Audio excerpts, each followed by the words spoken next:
તો દર્શક મિત્રો, સ્વાગત છે તમારું હીર મસ્તાનીમાં. હું છું આપની હીર ને ફરી એક વખત ઉપસ્થિત થઈ છું રથયાત્રાના કવરેજ સાથે. અત્યારે હું પહોંચી ગઈ છું રથયાત્રાના જ્યાં ભંડારો જ્યાં લાગતો હોય છે. કહેવાય છે કે રથયાત્રાના દિવસે ખીચડીના પ્રસાદનું બહુ જ મહત્વ હોય છે. આપ જોઈ શકો છો કે જે પ્રકારે અહીંયા ખીચડીનો પ્રસાદ જે બનાવવામાં આવી રહ્યો છે, તમામ જે છે ડ્રાયફ્રૂટ નાખીને આ તમામ જે ખીચડી છે આખી તૈયાર કરવામાં આવી છે. અને આ આપણી સાથે જે જોડાયેલા છે તમામ જે લોકો છે તેમના થકી આ ખીચડી બનાવવામાં આવી છે. આપણે એમની સાથે ડાયરેક્ટ વાત કરવાનો પ્રયત્ન કરીએ. શું નામ છે કાકા તમારું? મારું નામ બહાદુરભાઈ મહારાજ. બહાદુરભાઈ, કેટલી ખીચડીનો પ્રસાદ? અત્યારે અહીંયા 10,000 કિલો ખીચડીનો પ્રસાદ છે. 10,000. ઓકે. અને કેટલી મહેનત લાગે છે આટલી પ્રસાદ બનાવવામાં? અમે કાલ સવારથી અમે 150 માણસ ખીચડીમાં લાગેલા છે. 150 માણસ. ઓકે. કાકા તમારું નામ શું છે? મારું નામ કુમારસિંહ છે. હું સ્વયંસેવક છું. અહીંયા છેલ્લા 25 વર્ષથી સેવા આપું છું મંદિરની અંદર. અને આ રથયાત્રામાં 3 દિવસ હું અહીંયા જ રહું. જી બિલકુલ. જી કહેવાય છે કે પારંપરિક રીતે ભગવાન જગન્નાથજી જ્યારે નગરચર્યા જ્યારે નીકળે છે ત્યારે આ ખીચડીનો પ્રસાદ એમના ભક્તોને આપવામાં આવે છે. ભગવાનને પણ આ પ્રસાદ ચડાવવામાં આવે છે. ખીચડીના પ્રસાદનું મહાત્મ્ય શું છે? આ ખીચડીનો પ્રસાદ જ્યારે આપણે અહીંયાથી જગન્નાથને ભગવાન આપણે સરસપુર અમને મમાળ જાય ત્યારે અમને આંખો આવી જાય, અને માટે પાછા આવ્યા પછી અમને આંખોની તકલીફ માટે ખીચડી અને ગવાર કોળાનું શાક ધરાવવામાં આવે છે.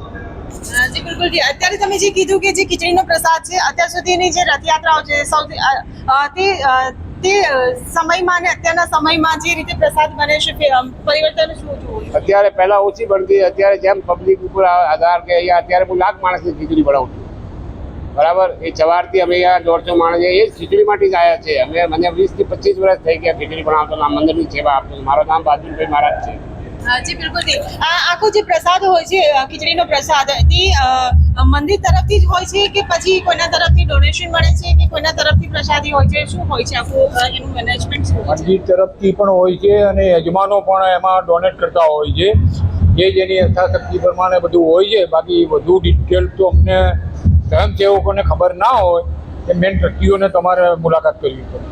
જી બિલકુલ. જી શું નામ તમારું કાકા? દિનેશભાઈ મોદી મારું નામ છે. કેટલા સમયથી અહીંયા જોડાયેલા છો? છેલ્લા 5 વર્ષથી અહીંયા આવું છું. 5 વર્ષથી. અને 3 દિવસથી અહીંયા જ ખીચડી બનાવવા રહીએ છીએ.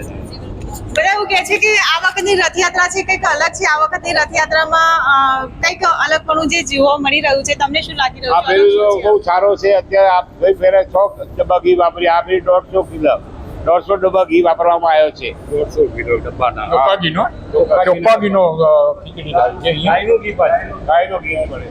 જી બિલકુલ. પણ જેટલો પ્રસાદ અહીંયા બને છે એ તમામ ભક્તોને થઈ રહે છે કે ક્યારે ઘટે એવું કંઈક થયું છે? આ તમામ ભક્તો થયા કરતી એક તપેલો રિટર્ન ભગત આવવા માટે અમને અહીંયા વધે છે. કોઈ દિવસ ખૂટતી નહીં. સાંજે રિટર્ન ભગવાન આવશે જ્યારે મંદિરમાં, ત્યારે પણ આ પ્રસાદ એમને મળશે. એટલો પ્રસાદ બને છે.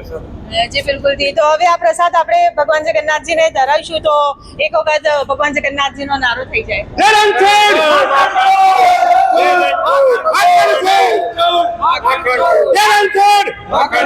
अंदर में कौन से अंदर में कौन से जय जगन्नाथ। हाथी घोड़ा बैल की हाथी घोड़ा बैल की દેતા પણ નથી ભગવાન.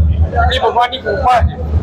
જી આ તો શું પ્રસાદ છે. બાકી અહીંયા અમાસના દિવસે મોટો ભંડારો થાય છે. ભંડારામાં રસોઈ કોઈ દિવસ ખૂટી નથી. છેલ્લે સાંજે 3 વાગ્યા સુધી અહીંયા જમણવાર ચાલુ હોય છે. 10:30 થી 3 વાગ્યા. જી બિલકુલ. તો જે પ્રકારે પરંપરા રહી છે કે ભગવાન જગન્નાથજીની જ્યારે રથયાત્રા નીકળે છે ત્યારે તમે જગન્નાથ ભગવાનને પણ અને તેમના ભક્તોને પણ આ ખીચડીનો પ્રસાદ જે છે એ ધરાવવામાં આવતો હોય છે. અત્યારે જે માહોલ છે હવે બસ ગણતરીની સેકન્ડો બાકી છે. નગરચર્યાએ ભગવાન જગન્નાથ નીકળવાના છે. તો ચાલો આપણે પણ હવે જોડાઈ જઈએ નગરચર્યામાં.